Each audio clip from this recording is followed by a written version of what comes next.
Okay.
Picture in the signature. Show it up there.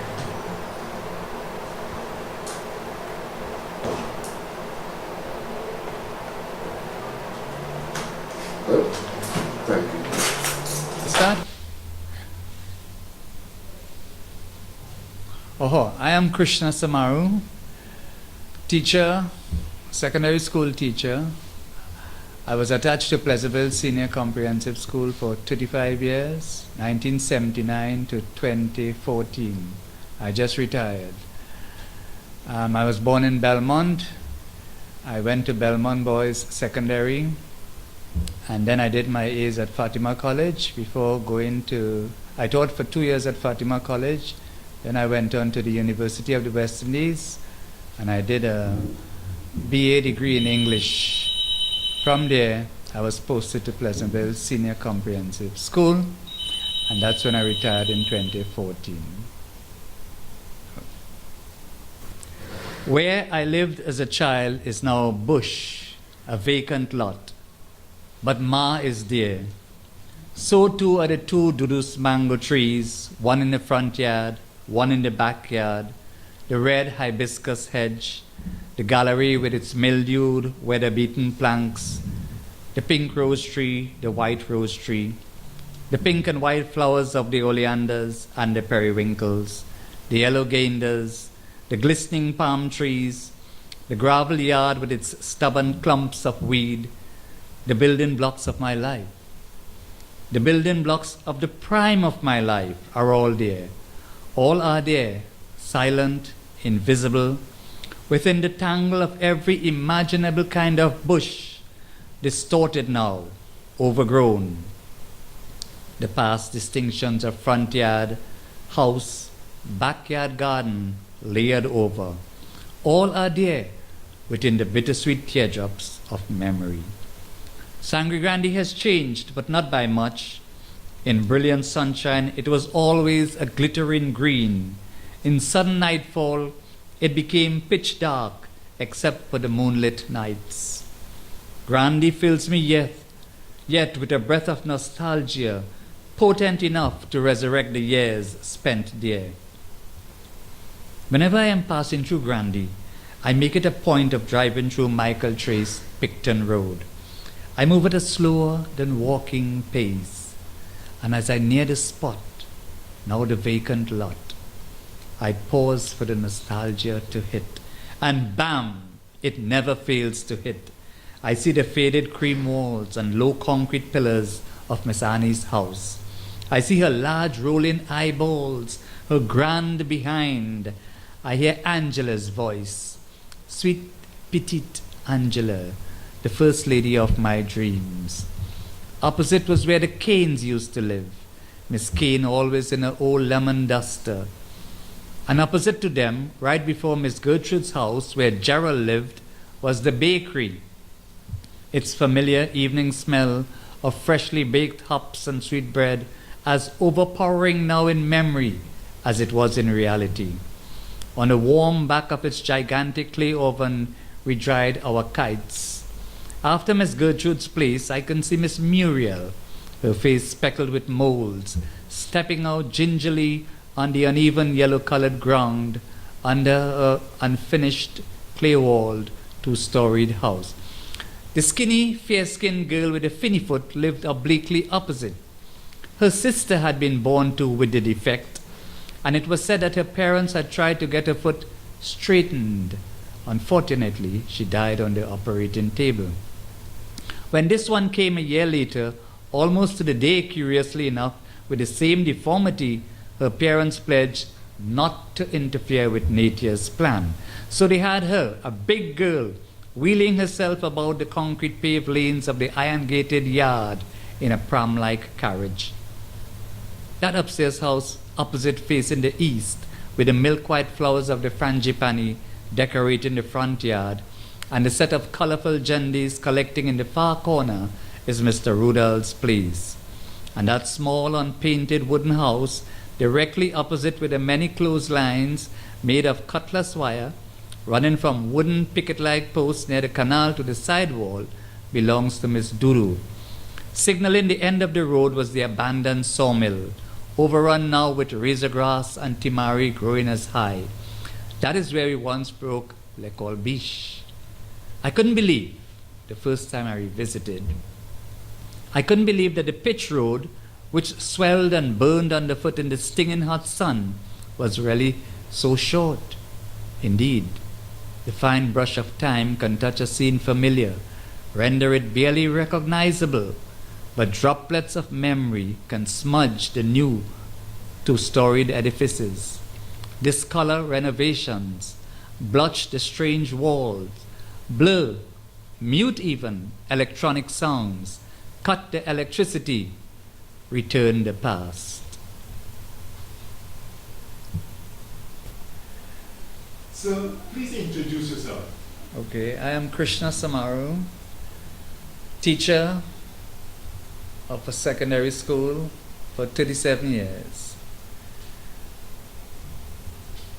But from small I always loved literature, and when I was in sixth form, I entered a competition, national insurance competition, essay writing competition, and I won first prize. So that boosted my idea that I could write. Later on, I entered national literary competitions, and I came first in poetry. And the following year, I came third in poetry, and that added to the idea that there was something about my work that I could continue. But I was teaching and writing. And when Anson Gonzalez had a competition for poetry, I submitted my work, Tentacles and Tendrils. And Anson Gonzalez decided to, though it did not win the competition, he felt it was so good that he published it, and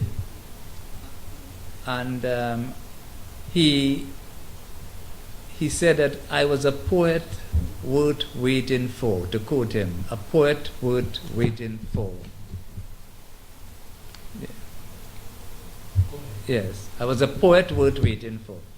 So that came out, Tentacles and Tendrils, in 1985. Then I embarked on another book, Song of a Barefoot Soul. That was an epic poem that ran for some 130 something pages. An epic, it was one poem. And later I had published a play, Our Better Halves, in 2002, which the Now Time Players, a new drama company, put on as their debut performance.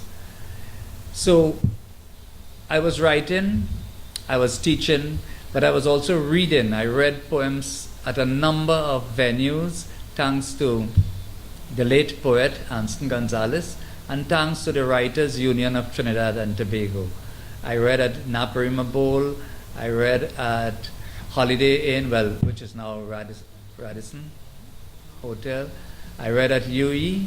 I read at the folk theatre of the Diwali Nagar site. These are some areas I read at. So, in the meantime, I had other work in the making, and this was one.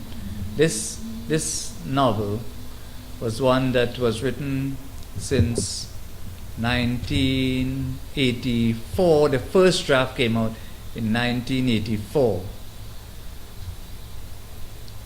And I decided when I retired that it was time to get this book printed, published and printed.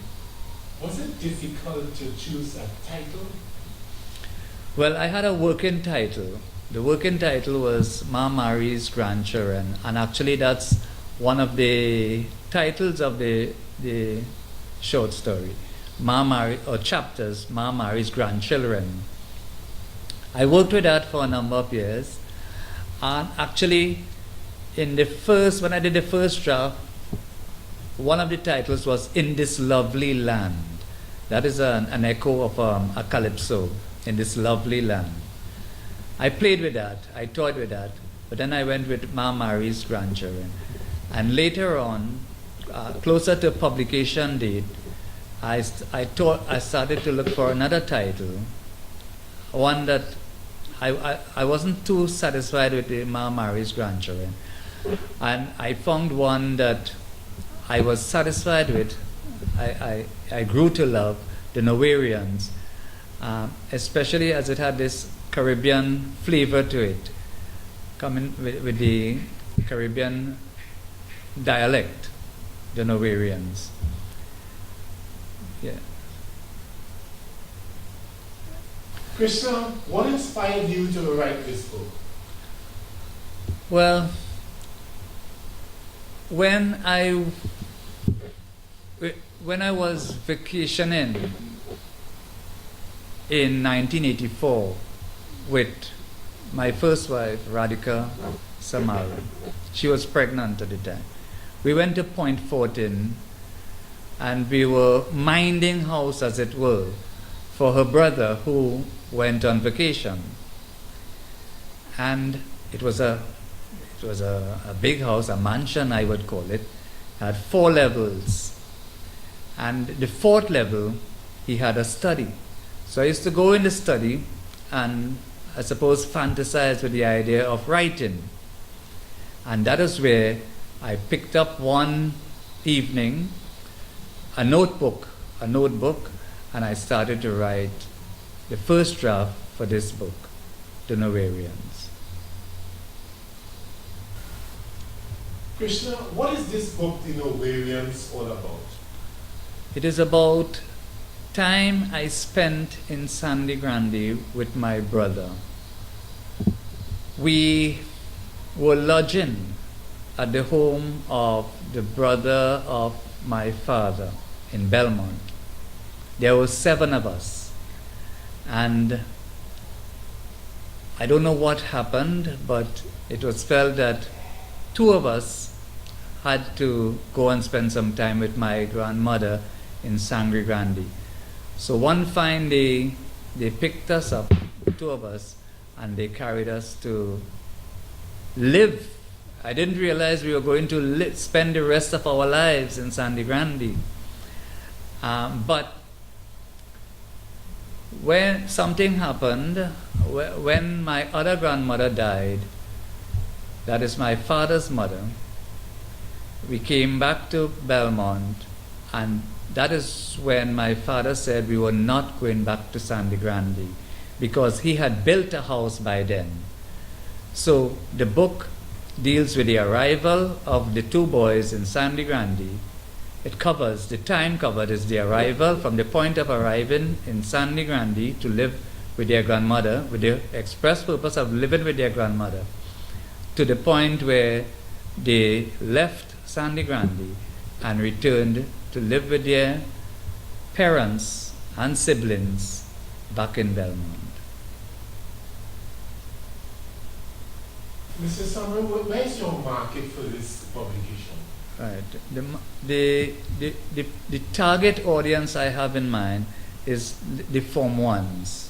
The Form 1s moving, the primary school students going into Form 1 and being introduced to literature with a book like this. We have Miguel Street. We have been using Miguel Street for years. We have other books like A Cow Named Boy. And there were others as well, The Wooing of Beppo Tate. So what I felt is that the children coming into Form 1 could use something new, and this is where the book comes in. But in addition to the students of Form 1, the book has a lot to do with nostalgia because it is set in the 60s, the first half of the 60s. And the nostalgia that you find in the book, a lot of adults can relate to this because in any case we all grew up. So there's that idea of growing up which could appeal to adults as well as children. And because we have the old time days, the 60s, I think that the diaspora that you will find in the US, in the UK, in Canada, and in Europe and in other places, I feel, and I've heard so far, that they would warm to the depiction of what life in Trinidad was like in the 60s.